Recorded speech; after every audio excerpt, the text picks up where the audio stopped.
Hello everybody, I hope you're having a wonderful day, and today I would like to share with you guys my final thoughts on the Sencut knives and Ferrum Forge collaborations knife. This is the Kyril, and I hope I'm pronouncing that right. It's spelled kind of weird, K-Y-R-I-L.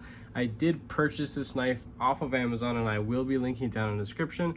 Do I recommend it? Yes, but I do have a couple little nitpicks that I'm gonna go ahead and say that it's probably just my particular unit. This is a sub $50 knife, so this is going to be in the super budget territory. So there are plenty of things that I would definitely let slide, but I have seen this on many other people's YouTubers channels, and they don't really seem to have a couple little the issues that I personally had run into, and of course things of preference and things like that.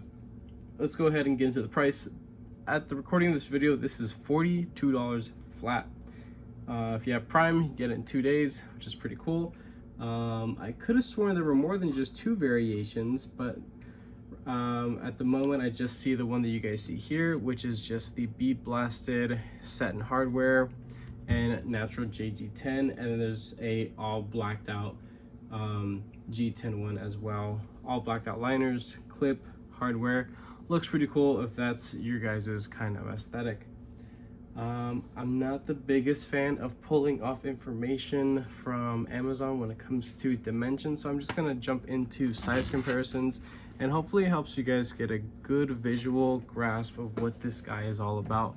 So we can start with some of the smaller ones first. Here we have down below is the Benchmade Bug Out, a Spyderco Native 5. Definitely a little bit longer than the Native 5, a little shorter than the Bug Out, not by much. This is the f5.5, Demco 8020.5, a little bit shorter than the 8020.5. And two here that are definitely going to dwarf it for sure. This is the Praxis, the Wii Praxis, and Spyderco PM2. Don't mind those smudges, I was using it recently. Yes, I use this beautiful beast right here. So hopefully these 6 knives help you guys get a good visual representation of what this little guy is all about. Let's do thickness with on the f5.5. So there's that. It said the f5.5 is just a hair thicker, not by much. Blade stock thickness is going to be completely different. This is more of, I would say, just EDC office carry. This isn't going to be something where you're going to be doing a whole lot of heavy duty tasks with, that's for sure. There is a lot to like about this design. I am a big Ferrum Forge design fan. I like their design language. It's usually pretty minimalistic, I suppose. Don't like throwing that out too often because it's definitely a word that has been used a lot to describe a good portion of the hobby, honestly. There's this crazy aesthetic, experimental, and then minimalistic, simple aesthetic. But I'm definitely more of a simple design. If you guys have been long-time viewers, you guys know I'm not super crazy about the wacky, weird designs. I like simple stuff, and the reason why I picked this up was mainly because of the blade shape. This was something that I thought I would definitely enjoy, and I have in the time that I've been using it, but I didn't use it long enough to actually put my own edge on it. At the time there was a couple other things that were on the way that ended up kind of taking up more of my time when it came to using this. I did use this quite a bit for breaking down cardboard boxes and things. When I go bulk grocery shopping, a lot of the stuff that I get comes in very large heavy duty boxes. I'm talking like 3-4 ply cardboard. This is not meant for that. The liner lock on this is extremely thin, and so much so that just the pressure of pushing through some of these thick slices of cardboard was actually forcing the blade a little bit back and would cause some stick. Now there wasn't any permanent damage that befell this little knife, but this is definitely not meant for long-term use, heavy-duty repetitive cutting. This is going to be a master at an office job kind of knife. The action and the detent, it is quite enjoyable when you get it right. Jumping into one of the things that I'm not the biggest fan of was the jimping. There are only 2 little jimps there, and because of the blade finish, it's all bead blasted, it rounded it off way too much. So if you don't have really dry hands or super tough, I suppose, callus on your fingers, you're probably not going to be able to get a good grip on that.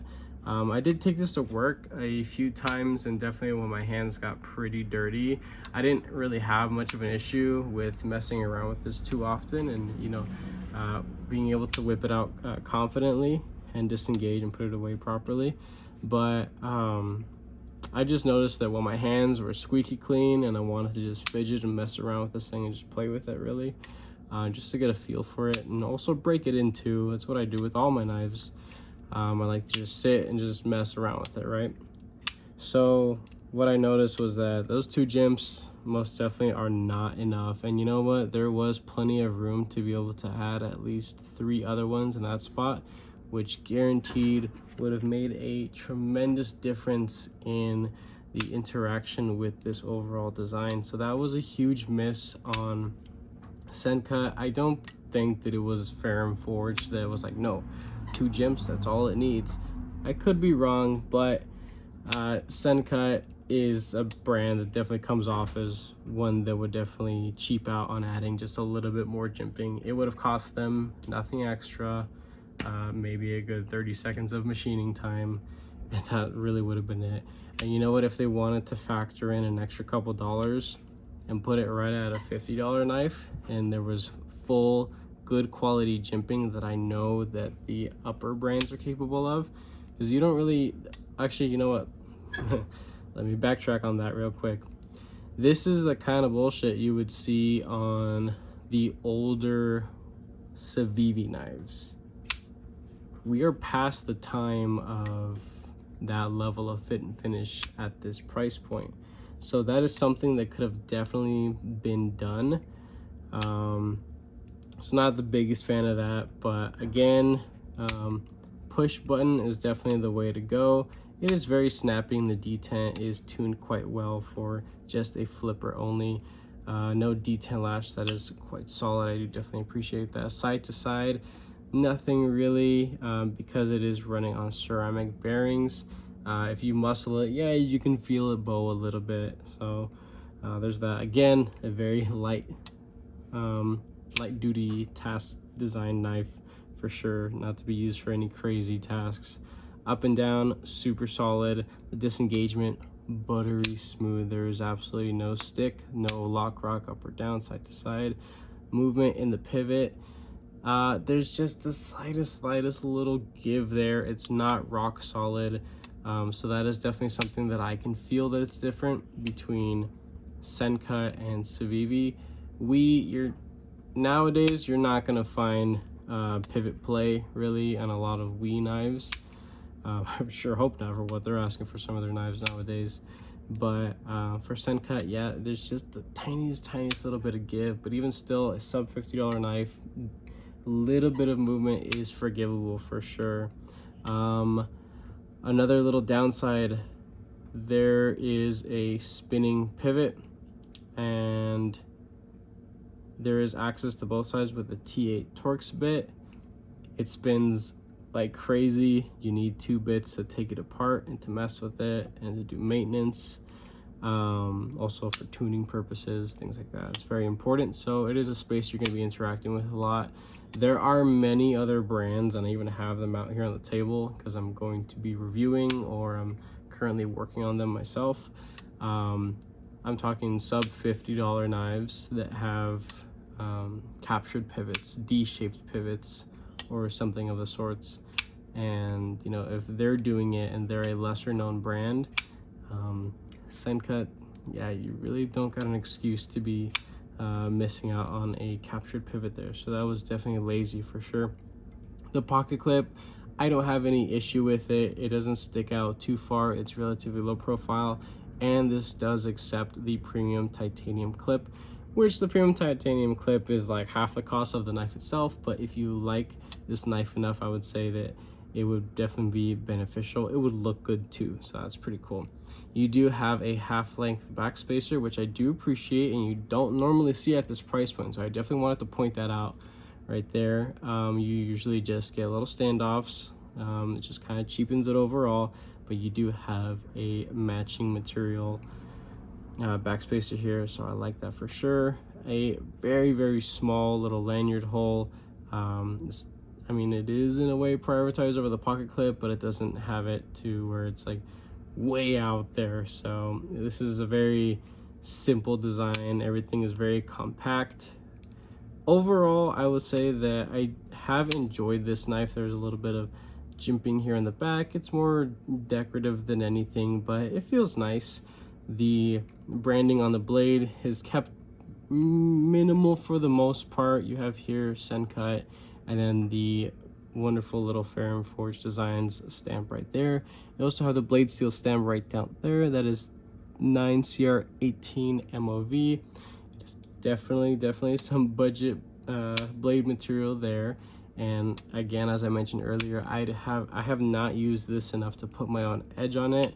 I don't really think that I'm going to be holding on to this. I'm probably going to gift it to a family member. I'm not 100% sure, again, what I'm going to do with it. May modify it, may not. I don't know. It just depends on what time I have. But for the most part, I have enjoyed this.